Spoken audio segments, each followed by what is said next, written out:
IPL खेळाडू आणि महाराष्ट्राचे खेळाडू मुलींचा पुरस्कार देऊन आम्ही सत्कार केलेला आहे।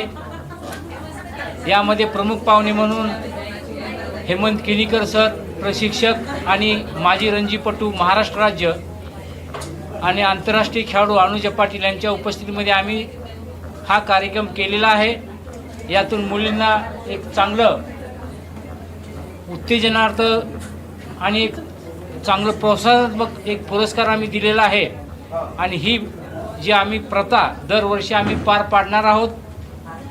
त्यासाठी आमच्या संघटनेच्या माध्यमातून आम्ही जे क्रिकेटचे मुलं मुली क्रिकेट खेळतात त्यांना जी काही अडचणी येईल, कुठल्याही अडचणी येतील, त्या अडचणीला तोंड देण्यासाठी आम्ही खंबीर त्या ठिकाणी साथ देणार आहोत। इंडिया अगेन्स्ट करप्शन यांच्या वतीने जो क्रिकेट रत्न पुरस्कार हेमंत पाटील सर दरवर्षी क्रिकेटर्सला देतात, तर सर्वच क्रिकेटर्सच्या वतीने मी त्यांचे पहिले धन्यवाद मानते, कारण अशा पुरस्काराची खरंच खेळाडूला गरज असते।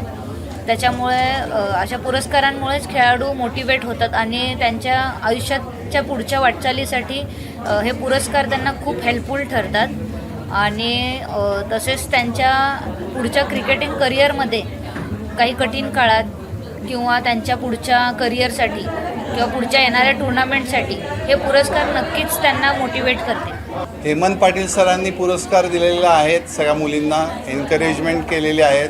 हे दुसरं वर्ष आहे, तर हे सातत्याने नेहमी करावं असं माझी इच्छा आहे आणि महाराष्ट्राचं क्रिकेट वरती जावं। हे अनुजा पाटील इथे बसले आहेत, ते one of the greatest player आहेत महाराष्ट्राचे आणि त्यांच्यामुळे आज ही महाराष्ट्राने पकड केलेली आहे इंडियामध्ये, त्याचं नाव झालेलं आहे। त्याचा महत्त्वाचा वाटा अनुजा पाटीलचा आहे आणि असेच प्लेयर्स एनकरेज केलेले आहेत। किरण आहे, गौतमी आहे, पूनम आहे, त्यांच्यावर अक्षय आहे, भक्ती आहेत।